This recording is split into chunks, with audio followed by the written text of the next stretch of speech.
Halo Bang, kali ini kita akan membahas 9 alasan kenapa Israel disebut penjajah. Baik, mari kita bahas satu persatu.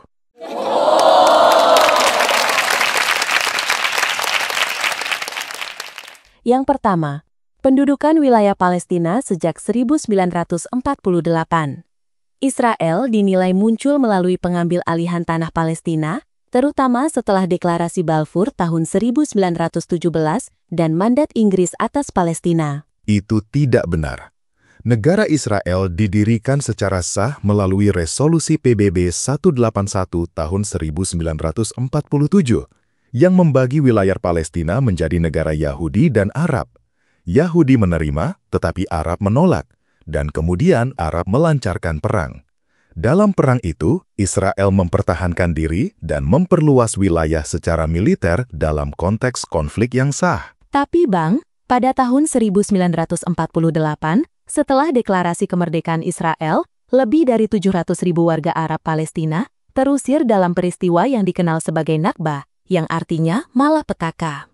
Penduduk Arab di banyak desa diusir atau melarikan diri karena perang, dan banyak desa dihancurkan. Ya, kita sudah sering mendengar cerita itu, tetapi hanya setengahnya yang diceritakan kepada kita. Yang kita dengar adalah mereka diusir oleh Israel, tetapi bukti-bukti menunjukkan bahwa negara-negara Arablah yang meminta mereka keluar, karena mereka ingin menyerang Israel habis-habisan. Negara-negara Arab itu menjanjikan orang Arab yang mengungsi akan mendapatkan kembali rumah mereka setelah Israel kalah. Masalahnya, ternyata Israel tidak kalah. Negara-negara Arab itulah yang kalah. Selain itu, selain ratusan ribu orang Arab terusir dari Israel, ratusan ribu orang Yahudi juga terusir dari negara-negara Arab. Peristiwa seperti ini sebenarnya pernah terjadi di beberapa negara lain. Contohnya, pertukaran warga Muslim dan Hindu antara Pakistan dan India. Juga pertukaran warga Muslim dan Kristen antara Yunani dan Turki. Tetapi, masalahnya, pengungsi Yahudi diterima dengan baik oleh negara Israel, sedangkan pengungsi Palestina tidak diintegrasikan statusnya oleh negara-negara Arab. Kenapa negara-negara Arab malah membekukan status para pengungsi itu? Satu pertanyaan lagi. Apakah negara-negara Arab mau mengembalikan tanah dan harta orang-orang Yahudi yang terusir dari negara mereka? Jika negara-negara Arab tidak mau mengembalikan tanah dan harta orang Yahudi yang terusir, kenapa Israel harus mengembalikan tanah dan harta orang Arab yang terusir? Jadi, tidak fair jika kita menyalahkan satu pihak Israel dalam hal ini, apalagi menyebut Israel penjajah dengan alasan seperti ini. Yang kedua, masalah pendudukan wilayah tahun 1967 Bang. Pada tahun itu, dalam Perang 6 Hari, Israel merebut tepi barat, Gaza, dataran tinggi Golan, dan Yerusalem Timur. Wilayah-wilayah ini hingga kini sebagian besar masih di bawah kontrol militer Israel, dan banyak yang menganggap ini sebagai bentuk pendudukan ilegal. Resolusi PBB 242 menyerukan penarikan pasukan Israel dari wilayah yang didudukinya. Iya, itu narasi yang biasa kita dengar, sehingga kesannya Israel merebut wilayah itu tanpa alasan. Tidak diceritakan bahwa sebenarnya pada waktu itu, negara-negara Arab, Mesir, Suriah, dan Yordania kembali mengancam dan menyatakan perang terhadap Israel. Namun ternyata, dalam 6 hari, Mesir, Suriah, dan Yordania kalah dari Israel. Lagi pula, sebenarnya ini adalah bukti bahwa pada saat itu, tepi barat, Gaza, dan Yerusalem Timur bukanlah sebuah negara yang pernah berdiri, tetapi adalah wilayah yang dijajah oleh Yordania dan Mesir. Kenapa dari tahun 1948 sampai tahun 1967, Palestina tidak merdeka? Kalau kita mau konsisten menggunakan istilah penjajahan, kenapa wilayah itu dijajah oleh Mesir dan Yordania? Dan kenapa pada waktu itu tidak ada satupun yang berseru bebaskan Palestina dari Yordania dan Mesir? Kenapa setelah Israel merebut wilayah bekas jajahan Yordania dan Mesir, baru pada menuntut kemerdekaan Palestina? Lagi pula, resolusi PBB 242 tidak mewajibkan penarikan total, melainkan penarikan dari wilayah tertentu sebagai bagian dari negosiasi perjanjian damai. Dan pada tahun 1979, Israel telah mengembalikan Sinai ke Mesir dalam perjanjian damai.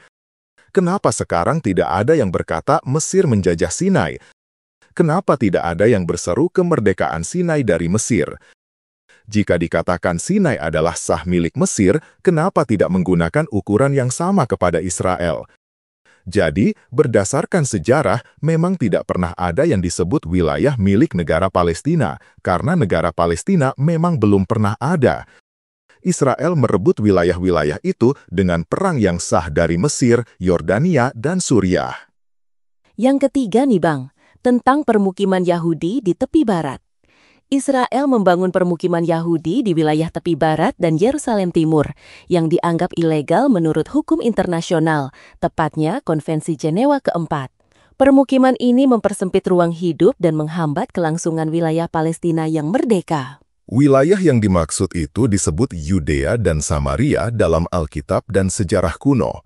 Dan orang Yahudi sudah tinggal di sana ribuan tahun sebelum Islam lahir. Daerah itu tidak pernah tidak ada orang Yahudi. Dan seperti yang saya katakan tadi, sebelumnya tepi barat diduduki oleh Yordania dan Gaza oleh Mesir. Tidak ada wilayah negara Palestina yang merdeka sebelum 1967. Jadi, permukiman Yahudi bukan dibangun di atas tanah milik negara Palestina, karena negara Palestina itu tidak ada, melainkan dibangun di atas tanah sengketa antara Israel dengan Yordania dan Mesir. Karena Israel yang menguasai wilayah itu, Israel yang membangun. Lagi pula, sebagian besar pemukiman Yahudi dibangun di lahan kosong atau tanah negara, jadi tidak tepat jika disebut pengusiran. Hukum internasional tidak sepenuhnya jelas apakah permukiman sipil di wilayah sengketa ilegal atau tidak. Banyak pakar hukum berpendapat tidak. Kita masuk ke alasan yang keempat ya Bang, status Gaza dan blokade. Meskipun Israel menarik diri dari Gaza pada 2005, wilayah itu masih dikendalikan secara militer dan ekonomi melalui blokade laut, darat, dan udara. Blokade ini menyebabkan krisis kemanusiaan. Ini dianggap sebagai bentuk penjajahan tidak langsung. Betul, Israel sudah menarik diri sepenuhnya dari Gaza pada 2005, termasuk semua warga dan tentaranya. Tetapi, yang menguasai Gaza setelah itu adalah Hamas, organisasi militan yang menyatakan niat menghancurkan Israel. Blokade itu dilakukan untuk mencegah aliran senjata dan roket dari luar. Lagi pula, selain Israel, Mesir juga memblokade Gaza dari sisi selatan. Kalau blokade itu disebut penjajahan, kenapa Mesir tidak dikatakan menjajah juga? Jadi, blokade adalah tindakan keamanan, tidak bisa disebut penjajahan. Bagaimana dengan yang kelima, Bang? Diskriminasi terhadap penduduk Palestina. Israel dituduh menerapkan sistem apartheid, di mana hukum dan kebijakan yang berbeda diberlakukan bagi Yahudi dan non-Yahudi, khususnya Palestina yang berada di wilayah pendudukan. Organisasi hak asasi manusia seperti Amnesty International dan Human Rights Watch menyebut sistem ini sebagai bentuk penindasan sistematis. Begini, di dalam negara Israel ada sekitar 20% penduduk yang merupakan etnis Arab. Mereka adalah orang-orang Arab yang menjadi warga negara penuh dengan hak pilih, kursi di parlemen, dan kebebasan pers di Israel. Mereka disebut Arab Israel. Berbeda dengan orang Arab di wilayah tepi barat dan Gaza yang tidak mau menjadi warga negara Israel. Karena mereka bukan warga negara Israel dan tidak mau tunduk pada sistem hukum sipil Israel, tentu saja mereka tidak mendapatkan hak yang sama dengan warga Israel lain, termasuk diperlakukan berbeda dengan warga Arab Israel. Jadi, kebijakan dianggap diskriminatif itu karena perbedaan status kewarganegaraan dan risiko keamanan, bukan karena rasisme sistemik. Semua negara juga begitu. Contohnya Indonesia. Tentu saja, negara Indonesia akan memperlakukan warga negara Indonesia dengan cara berbeda dari warga negara lain. Pengungsi Rohingya atau pengungsi lain yang masuk wilayah Indonesia juga pasti akan diperlakukan berbeda. Tidak mungkin mereka diperlakukan sama seperti warga negara Indonesia. Apakah karena Indonesia memperlakukan warga negaranya berbeda dengan memperlakukan orang yang bukan warga negara, Indonesia disebut menerapkan sistem apartheid? Tentu tidak. Jika negara-negara lain melakukan hal yang sama tidak disebut apartheid, kenapa Israel disebut apartheid? Malahan, yang sebenarnya lebih pantas disebut apartheid adalah Indonesia.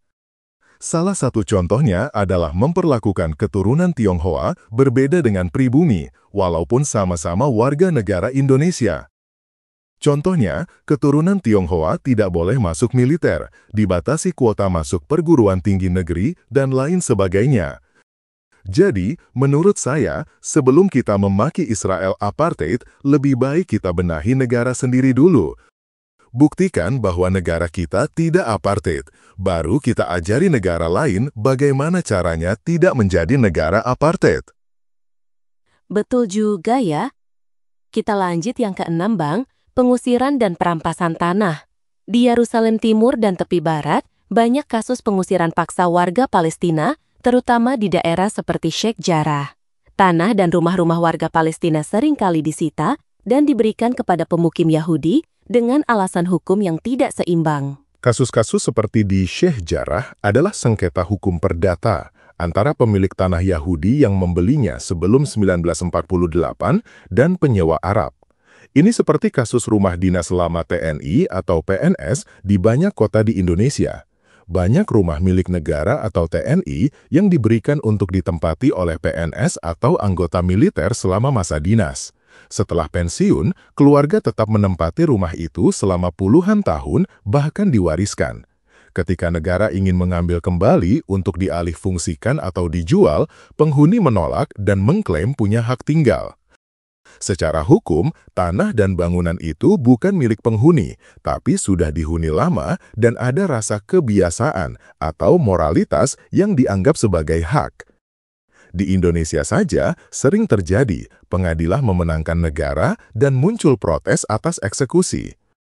Lagi pula, sistem hukum Israel lebih bagus daripada sistem hukum Indonesia.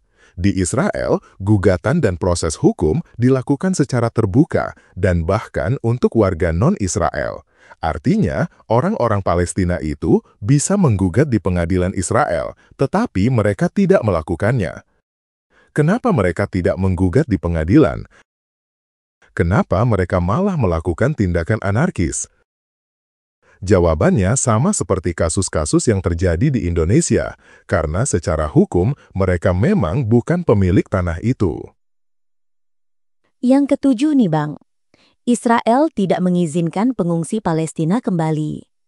Jutaan pengungsi Palestina di negara-negara Arab dan di wilayah pendudukan tidak diberi hak untuk kembali, meskipun resolusi PBB 1904 merekomendasikan hal itu. Sebaliknya, orang Yahudi dari seluruh dunia dapat datang dan mendapatkan kewarganegaraan Israel. Tentu saja Israel tidak akan mengizinkan jutaan pengungsi kembali.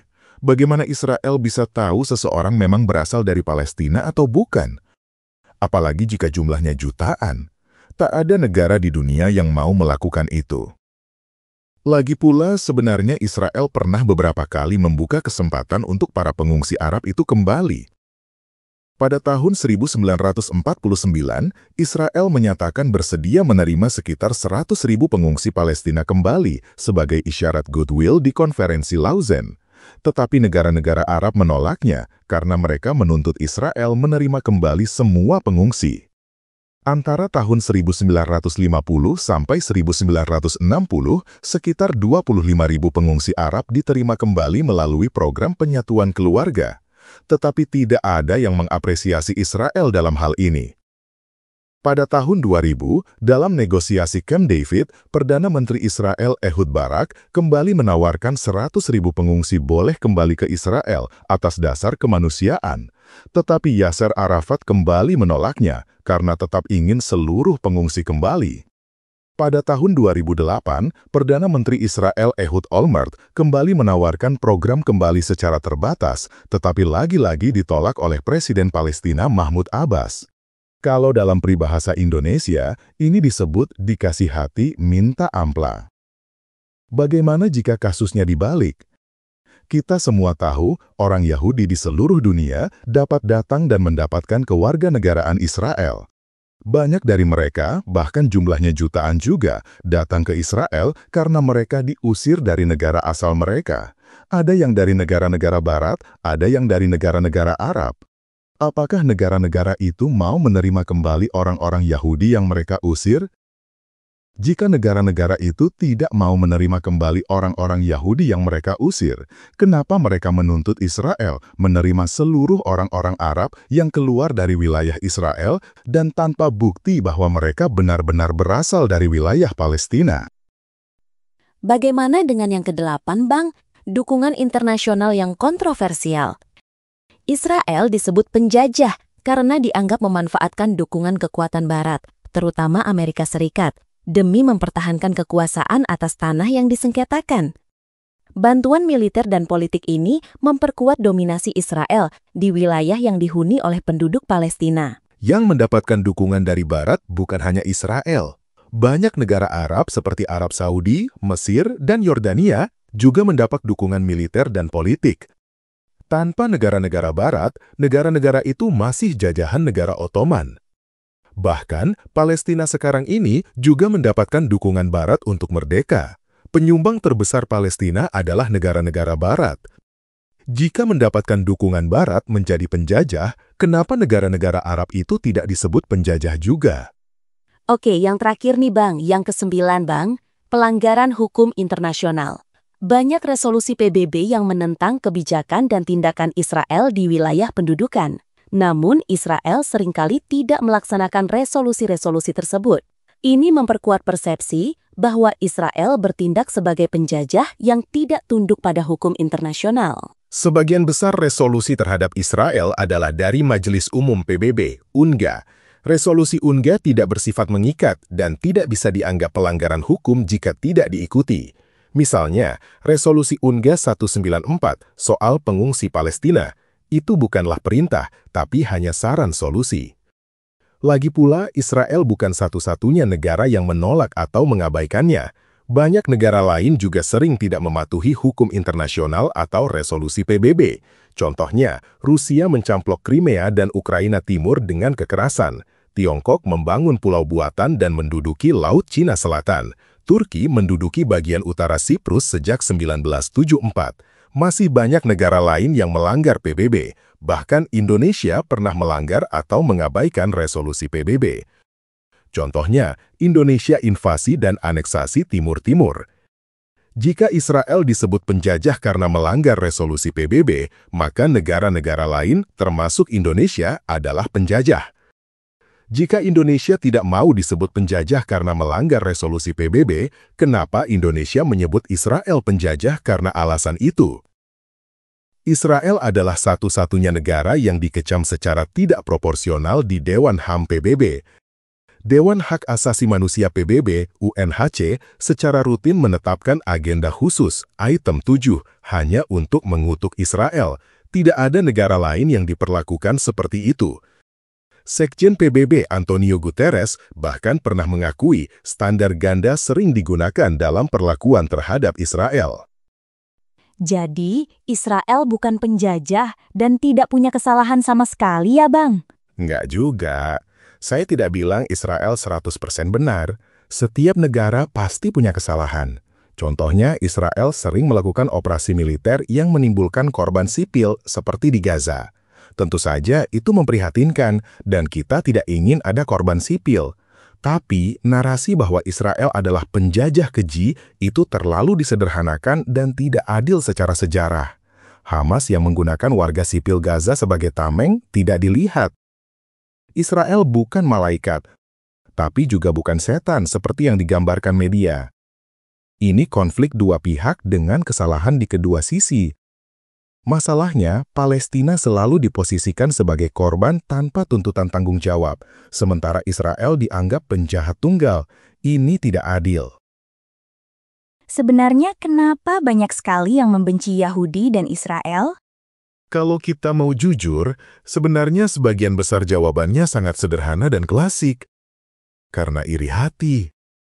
Populasi orang Yahudi hanya sedikit, minoritas, tetapi mereka menguasai banyak bidang, terutama ekonomi. Israel juga begitu, negara kecil, penduduknya sedikit, lahannya gersang, tetapi bisa menjadi kuat dan kaya. Ini seperti ada pedagang yang ramai, sementara pedagang lain sepi. Mereka iri hati, tidak mau mengoreksi diri, tidak mau belajar, mulai menuduh pedagang yang ramai itu menggunakan ilmu setan atau menuduh hal-hal lain. Dan kalau diprovokasi sampai titik tertentu, kemungkinan pedagang yang ramai itu akan diperlakukan dengan sangat buruk, mungkin diusir, dihancurkan tokonya, atau mungkin malah dibunuh. Dan orang-orang yang melakukan itu tidak merasa bahwa mereka salah.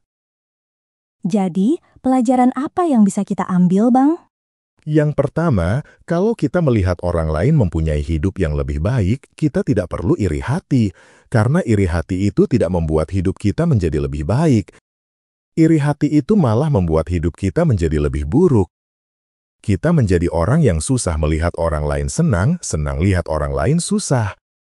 Artinya, kalau kita iri hati, kita menjadi orang yang jahat. Yang kedua, jika kita menjadi orang yang hidupnya lebih baik daripada orang lain, jangan diperlihatkan. Orang-orang itu mungkin saja memuji kita di depan, tetapi di belakangnya sedang berusaha membunuh kita. Oke, terima kasih, Bang.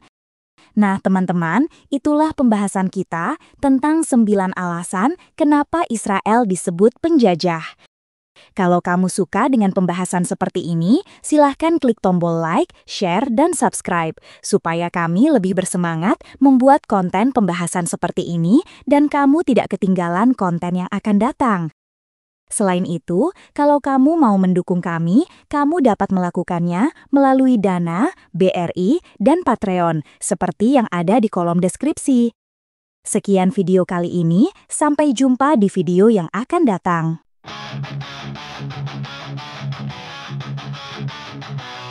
Aku berkata kepadamu, kamu adalah garam dunia. Jika garam menjadi tawar, dengan apa ia diasingkan? Tidak ada gunanya lagi saing dibuang dan diinjak orang.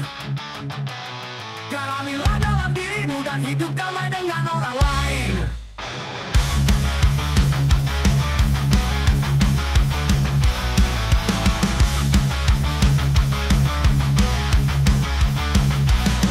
Aku berkata kepadamu, kamu adalah terang dunia. Kota yang ada di atas gunung tidak mungkin disembunyikan.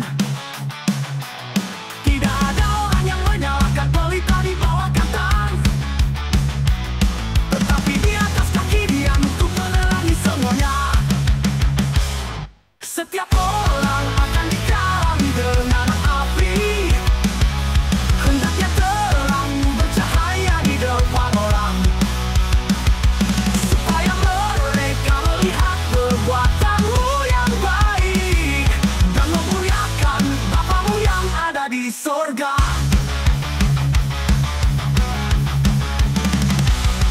Aku berkata kepadamu, kamu adalah garam dunia. Jika garam menjadi tawar, dengan apa ia diasingkan?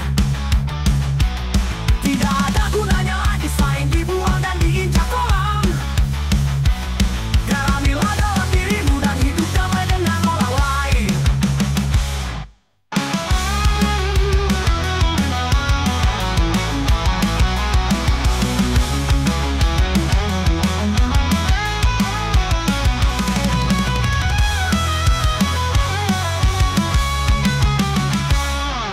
Aku berkata kepadamu, kamu adalah garam dunia.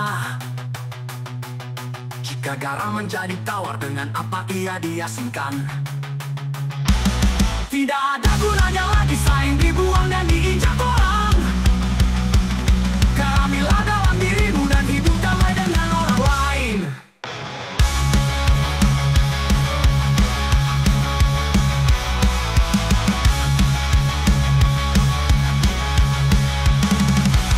Aku berkata kepadamu, kamu adalah terang dunia.